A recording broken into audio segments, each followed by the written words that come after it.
Okay, स्वागत है दोस्तों फिर से आपका दूसरी वीडियो में। ठीक है ना। और इस वीडियो लेक्चर में जो है हम पढ़ेंगे कि थ्रोम्बोपोइसिस क्या होता है और उसके जो भी डिफरेंट स्टेजेस हैं उसको हम यहाँ पे जो है पॉइंट वाइज पढ़ेंगे, है ना। और एक इजी नोट फॉर्म जो आपको अवेलेबल हो जाए, है ना, और आपको पढ़ने में आसानी हो। तो हमने जो है इससे पहले ब्लड पढ़ चुके हैं, ब्लड क्या होता है, आरबीसी हमने जान लिया है, हीमोग्लोबिन क्या होता है। अगर वो वीडियो नहीं है देखी है तो वहाँ जाओ, और मैंने पूरा वहाँ पे जो है डिटेल में बताया है कि कैसे कैसे उसका फॉर्मेशन होगा। ठीक है ना। तो बिना टाइम गंवाए हुए जो है हम स्टार्ट करते हैं हम आज का हमारा टॉपिक, जो कि है थ्रोम्बोपोइसिस। अच्छा, तो थ्रोम्बोपोइसिस का मतलब होता है फॉर्मेशन ऑफ प्लेटलेट्स, यानी कि बॉडी में जो है प्लेटलेट्स का बनना। ठीक है ना। तो thrombopoiesis, poiesis means formation and again thrombo means platelets जो हमारी बॉडी में है उसका फॉर्मेशन होना। ठीक है। तो ये उसका एक टिपिकल स्ट्रक्चर है। ठीक है ना। ये क्या है हमारा, ये है हमारा स्ट्रक्चर ऑफ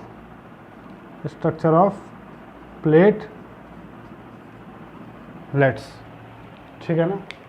तो इसके पास क्या क्या है, एक तो इसके पास सरफेस कनेक्टिंग ट्यूब्यूल है, इसके पास अपना ग्लाइकोजन है, क्योंकि अगर ट्रैवल करेगा तो वहाँ पे जो है इसको एक एनर्जी सोर्स चाहिए होगा और इसी ग्लाइकोजन को अगेन वो अपने लिए यूज़ कर पाएगा। माइटोकॉन्ड्रिया है। ठीक है ना। साइकिल चलाएगा अपने में ही, सेम ईटीसी जैसे चलती है, और वहाँ से अगेन एटीपी जो प्रोड्यूस होगी अपने लिए वो यूज़ कर पाएगा। डेंस ग्रेन्यूल्स होते हैं इसके पास, माइक्रोट्यूब्यूल होते हैं एंड अगेन डेंस ट्यूब्यूल। तो इसका एक टिपिकल स्ट्रक्चर है, इसको आप ड्रॉ कर लें। ठीक है ना। आगे हम देखते हैं इसमें और मेन पॉइंट क्या क्या हैं। इसका जो फॉर्मेशन हो रहा होता है थ्रोम्बोपोइसिस में, यानी कि जो प्लेटलेट्स जिसके बारे में हम पढ़ रहे हैं, इन प्लेटलेट्स का जो फॉर्मेशन होता है वो होता है बड फॉर्म में, है ना। बड फॉर्म में होता है, वो भी कहाँ से, जो हमारा मेगा कैरियोसाइट है उसकी साइटोप्लाज्म से ये बड फॉर्म में निकल रहा होता है बाहर। और ये मेगा कैरियोसाइट हमारा कहाँ प्रेजेंट होता है, ये प्रेजेंट होता है हमारा अगेन बोन मैरो में। तो मैंने बताया भी था कि बोन मैरो ही वो जगह है जहाँ से हमारी जो है मेजर सेल्स जो हैं वहाँ से प्रोड्यूस हो रही हैं।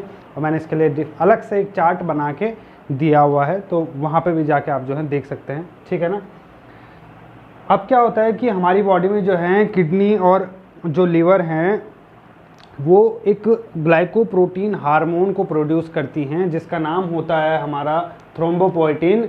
और ये थ्रोम्बोपोइटिन जो है हेल्प आउट करवाता है प्लेटलेट की प्रोडक्शन में। ठीक है ना।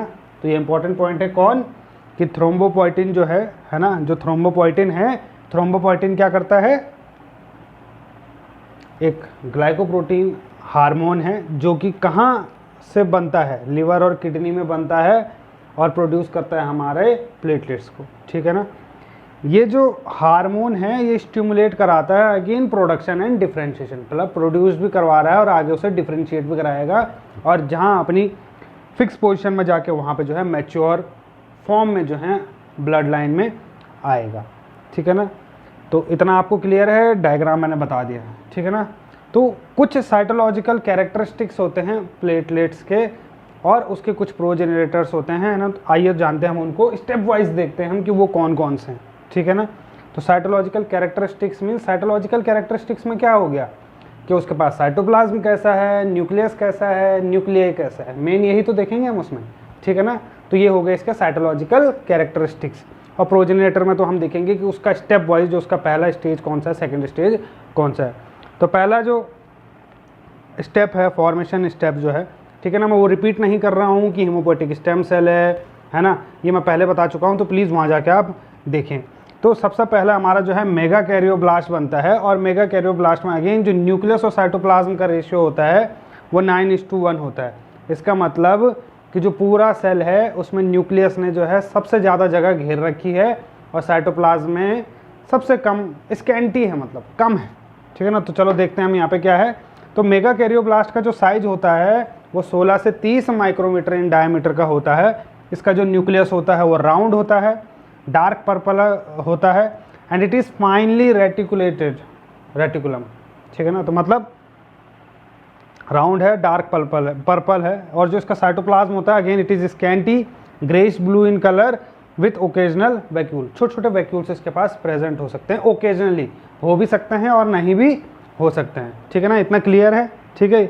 ग्रेइश ब्लू इन कलर क्यों है साइटोप्लाज्म, मैंने पहले भी बताया था, हम जो हैं सेल को अंडर द माइक्रोस्कोप देख सकते हैं, और कैसे देख सकते हैं, it is with the help of microscope, और ये माइक्रोस्कोप के द्वारा हम कैसे देख सकते हैं, जब हमने सेल को जो है ना स्लाइड के ऊपर हमने उसे स्टेन किया हो, और हम कौन सी स्टेन यूज़ करते हैं, रोमेनोवस्की डाई।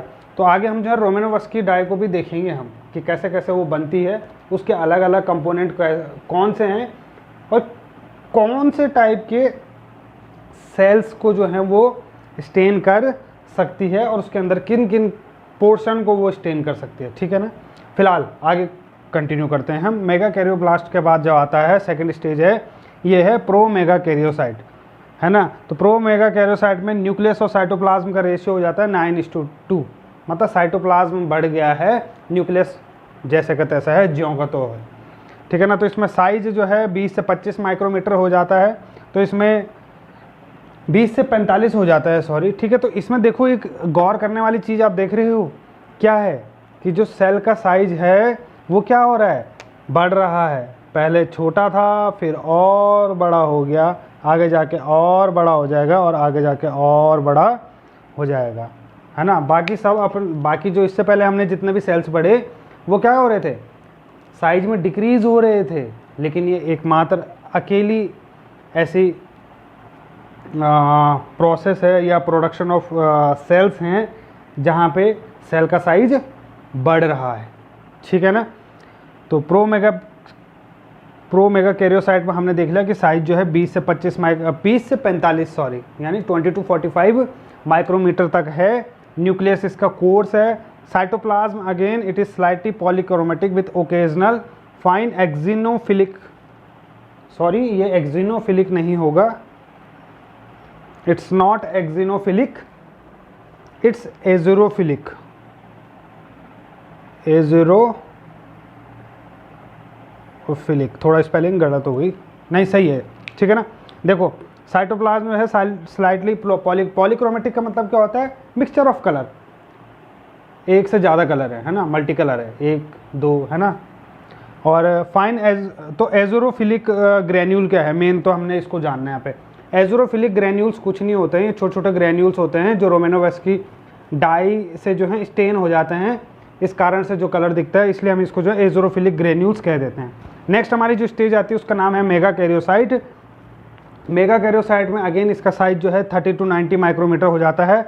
न्यूक्लियस रेड होता है, रेड पर्पल होता है, कोर्स क्लम्प, है ना, and chromatin with multilobulated protein pattern, है ना। तो जो क्रोमेटिन होगा मल्टीलोबुलेटेड, मतलब आपस में ही उलझे हुए ये दिखेंगे, है ना, आपस में ही जो है ये उलझे हुए दिखेंगे, ऐसे ऐसे कुछ कोर्स नेचर इनका हो जाएगा, ठीक है। और cytoplasm again it is abundant light purple with fine purple granules जो है धीरे धीरे बढ़ते जाएंगे जैसे जैसे आगे जाएगा। देखो मैंने यहाँ पे बताया भी डेंस ग्रैन्यूल्स हैं, है ना।